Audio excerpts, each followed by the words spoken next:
What do you think you're most known for? Your acting, your music, or the controversy that surrounds you? But my controversy, probably. And it's not my fault. I'm trying to find my way in the world, I'm trying to be somebody instead of just make money off everybody. You know what I'm saying? And so I go down past that, haven't been traveled before, and I usually mess up. But I learn, you know what I'm saying? I come back stronger. I'm not talking ignorant, you know what I'm saying? So I obviously put thought into what I do. And that's good for me because I don't want to be forgotten. If I'm forgotten, then that means I'm comfortable. I was having concerts, they were sold out, white boys, Mexicans, blacks, and they would do whatever I said. I could tell all those people in the audience to turn around in a circle, and they would do it. I was having love, like undeniable love. And I was scared. I was scared that I would come to a town and I have the leader of the gang there telling me, what do you need? I was scared, but so was America. So was somebody else, because all of a sudden I had all kind of legal problems. And you have to think about this. I had a clean record for 20 years. A clean record, living in the ghetto, in the gutter, no record. What about my morals then? What about my character then? You know what I'm saying? In 2 years that I start raising noise, that I start being publicly viewed, I've had a record. And now it looks like I'm a criminal who has no way of being reformed. But all of these came one after the other.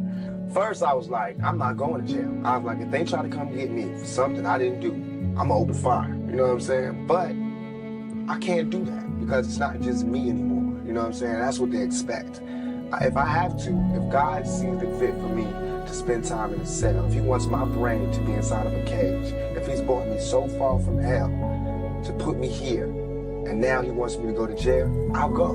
You know what I'm saying? If that's where I'm meant to be, but I don't think so. There was no spot for Tupac.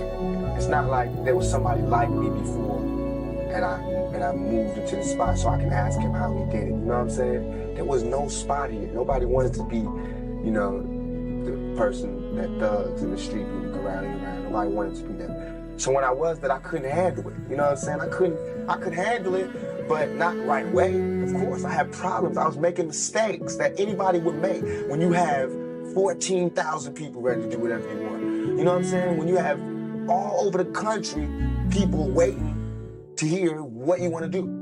You know what I'm saying? This thug life code, we have a code putting order to the violence on the streets.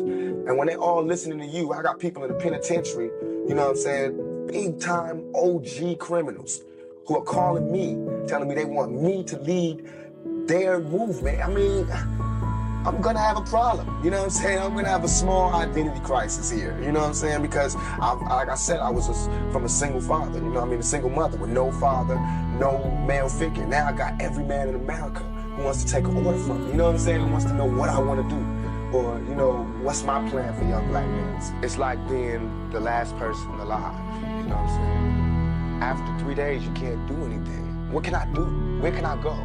There's no black neighborhood, you know what I'm saying, with black people who have the same amount of money as me. You know what I'm saying? There's richer and there's poorer.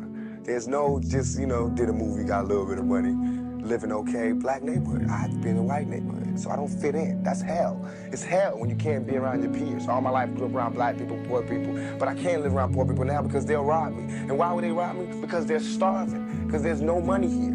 But they're telling me, now that I made a little money, I have to move here. So it's not like no one's ever trying to deal with this section. They're just moving away from it. And we're gonna have more stars coming from the ghetto, but they're gonna all move this way. You know what I'm saying? So it's like all the society is doing is leeching off the ghetto. They use the ghetto for their pain, for their sorrow, for their culture, for their music, for their happiness, for their movies, to talk about boys in the hood. You know what I'm saying? I don't want to be another I don't want to be 50 years old at a BET We Shall Overcome Achievement Awards. You know what I'm saying? Not me. I want when they see me, they know that every day when I'm breathing, it's for us to go farther. Every time I speak, I want the truth to come out. You know what I'm saying? Every time I speak, I want to shiver. I don't want them to be like, they know what I'm going to say because it's polite. They know what I'm going to say. And even if I get in trouble, you know what I'm saying? Ain't that what we're supposed to do? I'm not saying I'm going to rule the world or I'm going to change the world, but I guarantee that I will spark the brain that will change the world. And that's our job, is to spark somebody else watching us. We might not be the ones, but let's not be selfish, and because we're not going to change the world, let's not talk about how we should change it. I don't know how to change it, but I know if I keep talking about how dirty it is out here, somebody's going to clean it up.